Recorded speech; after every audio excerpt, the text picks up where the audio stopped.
Hi friends, అందరికీ నమస్కారం. నేను మీ Mohini. Welcome to my channel Mohini's home. ఈరోజు త్రిమూర్తుల పూజ అయితే చేస్తున్నానండి. సండే రోజు చూడండి, ఇలా అన్నీ అరేంజ్ చేసుకున్నాను. పూజకైతే దీపాలు అన్నీను. త్రిమూర్తులవి 3 పూజలు ఒకేసారి అన్నమాట. అందరం ఇలాగే చేస్తాం కదా, 3 వారాలంటే అవ్వదు కదా, అందుకు ఇలాగే పెట్టేసుకుంటాం కదా, అందరికీ తెలిసిందే కదా. చూడండి, నేనైతే ఇలా పెట్టుకున్నాను. ప్రసాదంగా కొబ్బరికాయలు, అరటిపళ్ళు, తర్వాత అటుకుళ్ళు, తర్వాత వడపప్పు, బెల్లం, ఇవే కదా పెట్టుకుంటాం అందరం. ఇలా అయితే చక్కగా పూజ అయితే ఆదివారం ఈవినింగ్ టైంలో 6:30 అలాగా అయింది టైం. అయితే అన్నీ అరేంజ్ చేసుకొని చక్కగా పూజ అయితే చేసేసుకున్నాము. తర్వాత ఇదైతే ఏకాదశి రోజు అండి. ఏకాదశి రోజు నేనైతే ఇంట్లో ఇలా ప్రసాదం అయితే చేస్తున్నాను. సత్యనారాయణమూర్తి ప్రసాదం అయితే పూజ కోసం ఇంట్లో నార్మల్గా పూజ అయితే చేసుకొని టెంపుల్కి అయితే వెళ్ళామండి. ఫస్ట్ అయితే ఈ నూకతో ప్రసాదం అయితే చేస్తున్నాను. ఫస్ట్ కాజు కిస్మిస్ అయితే నెయ్యిలో వేపేసుకొని పక్కన పెట్టేసుకున్నాను. నూక కూడా ఇలా వేపుకుంటున్నాను నెయ్యిలో. ఇంకా పక్కన అయితే పాలు మరుగుతున్నాయి. తర్వాత చూడండి, ఎర్లీ మార్నింగే లేచి అన్నీ క్లీన్ చేసుకొని చక్కగా ఇలా ముగ్గులు అవి పెట్టేసుకొని ఇంకా అన్నీ రెడీ చేసుకున్నాను. కిచెన్ ఇలా ఉంటే నీట్గా ఏ పనైనా మనకి చేయడానికి ఇంట్రెస్ట్గా ఉంటుంది కదండి. అది కాక మనం కిచెన్లోనే ఆడవాళ్ళం ఎక్కువగా కిచెన్లోనే గడుపుతాం కదా. కిచెన్ నీట్గా ఇలా పెట్టుకుంటే మనకి కూడా చాలా బాగుంటుంది. ఏది చేయడానికైనా చాలా ఇంట్రెస్ట్గా ఉంటుంది. ఇంకా నేనైతే ఇలా పెట్టేసుకొని అన్నీ చేసుకుంటాను.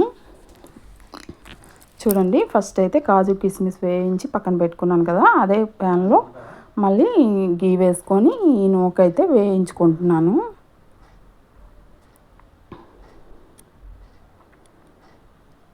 బాగా ఇలా ఫ్రై చేసేసుకొని ఇది కూడా పక్కన ప్లేట్లోకి తీసేసుకున్నాను వేరేగా. ఇంకా ఆ ప్యాన్లో వాటర్ వేసుకున్నాను. ఫస్ట్ వాటర్ కొంచెం బాయిల్ అయ్యేటప్పుడు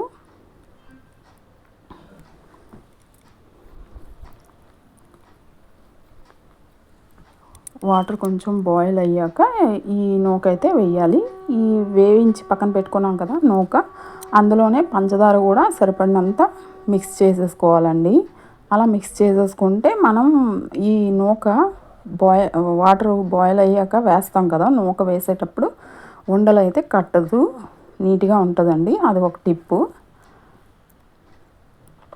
చూడండి, చక్కగా బాయిల్ అయ్యాక ఇలా వేసేసాను. నూక మొత్తం ఒకేసారి వేసేసాను. అయినా సరే ఉండలు కట్టలేదు, ఎందుకంటే పంచదార కూడా అందులో కలిపేసుకున్నాం కదా నూకలోని. మీరు కూడా ఇలాగే ట్రై చేయండి. చూడండి, ఇంకా ఇలాగా మిల్క్ కూడా వేసుకున్నాను నేను. ఇంకా బాగా హల్వా అయితే బాగా ఉడుకుతుంది. ఇంకా నెయ్యి కూడా పైనుంచి నెయ్యి కూడా వేస్తున్నానండి. ఫస్టే నెయ్యిలో బాగా వేపుకున్నాం కదా, ఇంకా నీట్గా ఇలా నెయ్యి వేసుకుంటే చక్కగా హల్వా అయితే చాలా బాగుంటుంది. సత్యనారాయణమూర్తి ప్రసాదం అండి. ఇలా చేసుకుంటున్నాను.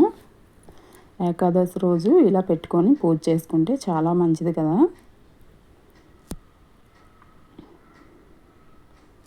చూడండి,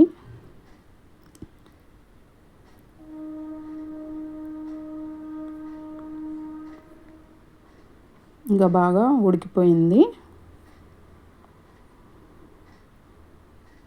ఇలా నెయ్యి వేసేసుకొని బాగా కలిపేసుకొని ఇంకా కాజు కిస్మిస్ ఫ్రై చేసి పెట్టుకున్నాం కదా, అవి కూడా వేసేసుకోవడమే. వేసేసుకొని చక్కగా మనం ప్రసాదంగా పెట్టేసుకొని పూజ అయితే చేసేసుకోవచ్చు. చూడండి, ఏకాదశి రోజు మీరు కూడా ఏ ఏ ప్రసాదాలు చేసి ఎలా పూజ చేసుకున్నారనేది కమెంట్స్లో చెప్పండి. నేనైతే ఇలా చేసుకున్నాను. చూడండి, పూజలకి ప్రసాదంగా పెట్టుకోవడానికి ఈ చిన్న బకెట్ అయితే తీసుకున్నానండి. లోపలంతా స్టీల్ మీద ఇత్తడి కోటింగ్ అండి. బయట అయితే ఇత్తడిలాగా ఉంటుంది, లోపల స్టీలు. చాలా బాగుంది ప్రసాదంగా దేవుడి దగ్గర పెట్టుకోవడానికి. ఇంకా దేవుడి దగ్గర పెట్టేసుకున్నాను ఆ రోజు, ఏకాదశి రోజు. ఇదైతే పౌర్ణమి రోజు అండి. పౌర్ణమి పూజకి మాకైతే కథ లేదండి. నార్మల్గా ఏ చేసినా మూల పెట్టేసుకొని చక్కగా పూజ చేసుకోవడమే.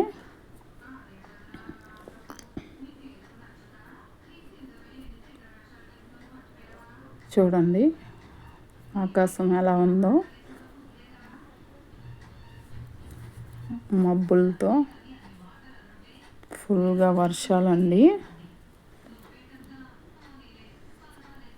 తర్వాత ఏకాదశి రోజు మేమైతే అలా ప్రసాదం పెట్టి పూజ చేసుకొని తర్వాత నైట్ కృష్ణుడి గుడికి అయితే వెళ్ళామండి.